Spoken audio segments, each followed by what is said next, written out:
Hey everyone, and welcome to my Yellow Submarine collection video. Now, this album was released in 1969, at which point mono was almost a dead format in the UK. This was the last album to be pressed in mono, and there were only 2 pressings of that as well, so that there aren't going to be many monos to show in this video, but there'll be quite a few stereos. And before I start, I'd just like to wish everyone a happy Easter, because it is Easter Sunday when I'm uploading this, so happy Easter everyone. Right, let's get down to the records. I'll start off with the mono first pressing from January 1969. You can see on the back it has the PMC 7070. Now, the earliest mono covers do not have "Printed and Made by Gowder Lofthouse" written on the flip back, but slightly later ones will. And another important thing is the red lines on the back of the cover. Now, only the originals and maybe like the second pressings had red lines, but later reissues didn't have those. So here we are. This is the mono Apple label for Yellow Submarine. It's got the sold in the UK text, and of course it's got the mono catalogue number, PMC, over there.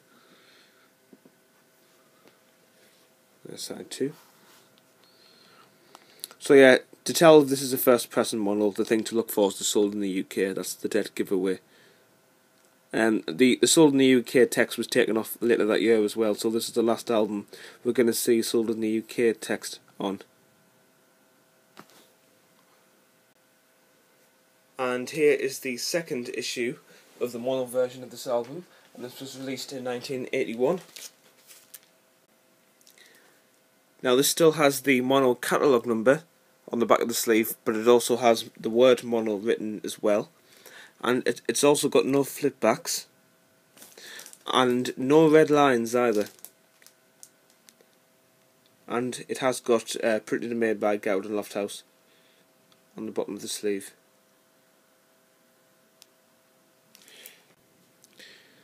And here is the later mono Apple label. It's similar to the earlier one, except of course there's no sold in the UK text, and also the word mono is written above the catalogue number on the right hand side.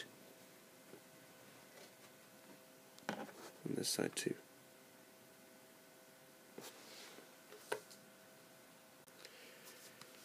Now, when the mono remasters were released in 2014, Yellow Submarine wasn't given its own album for that.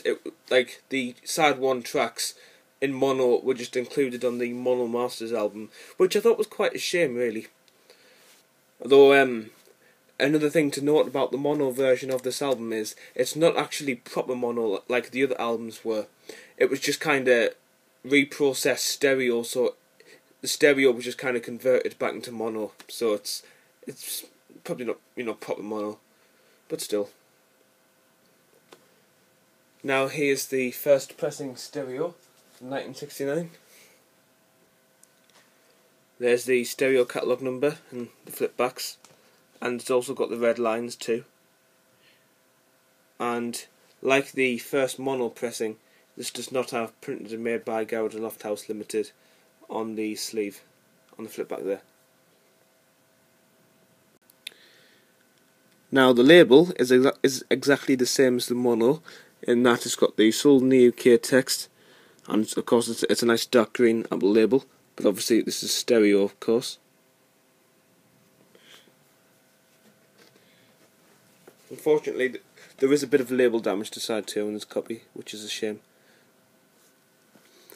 There's also something interesting about the first press and side 2 labels, and that is the tracks "Sea of Time", "Sea of Holes", and "Sea of Monsters" are each credited as kind of an individual track, so 2, 3 and 4, whereas on some of the reissues that come later on, that won't be the case.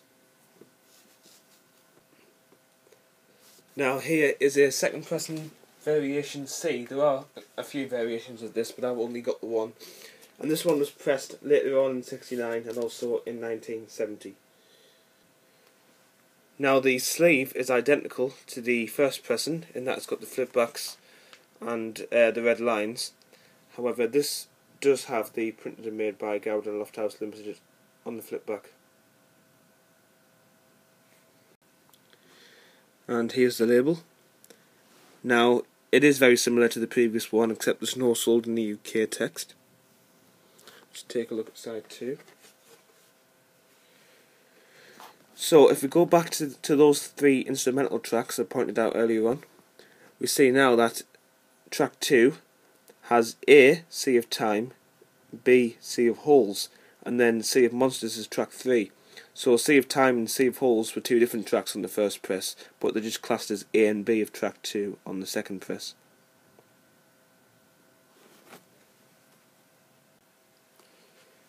Now my next copy is a 4th pressing, which was released from 1976 until 1980. Now this doesn't have any flip backs on the back of the cover, and also, rather than having red lines, has like black lines instead.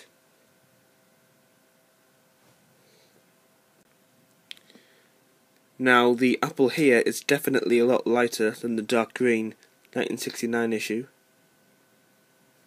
And the matrix numbers are slightly different for this copy as well. Yeah, the matrix numbers for this copy are 4, 1, and the matrix numbers will have been different for the first pressing. To be honest, with this album, a lot of the different presses rely heavily on the different matrix numbers rather than label variations, so it's a bit of a weird one, this one. Here is a 5th pressing from 1981 until 1984.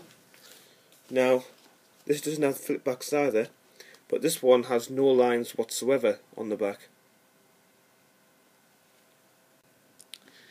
So on this copy the label's still pretty light, although it's largely the same as the previous copy on the 4th pressing, except the matrix numbers for this copy are 7 and 2 rather than 4 and 1.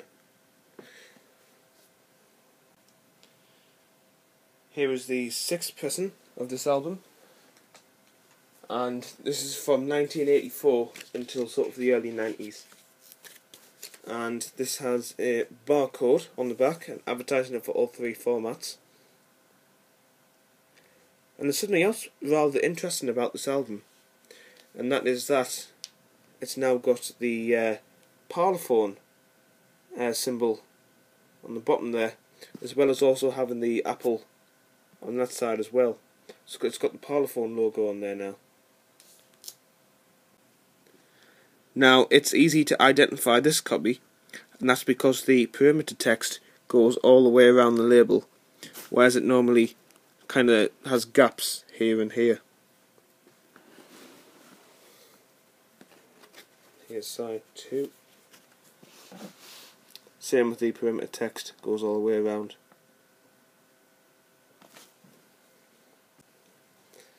And here is the 2003 Harlem copy from Holland.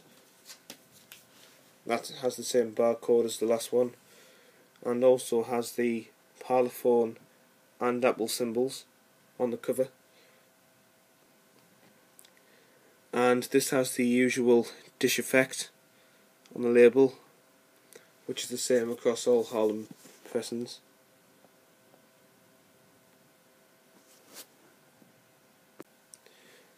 And finally, here is a Pathé Marconi French copy made during the oil crisis of the mid-70s, and this also has the black lines on.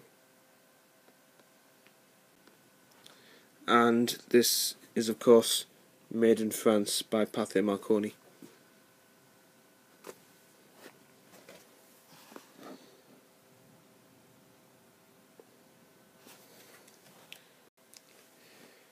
Okay, so that's the end of this video. Thank you very much for watching. Happy Easter once again, and I hope to see you next week for my Abbey Road collection video.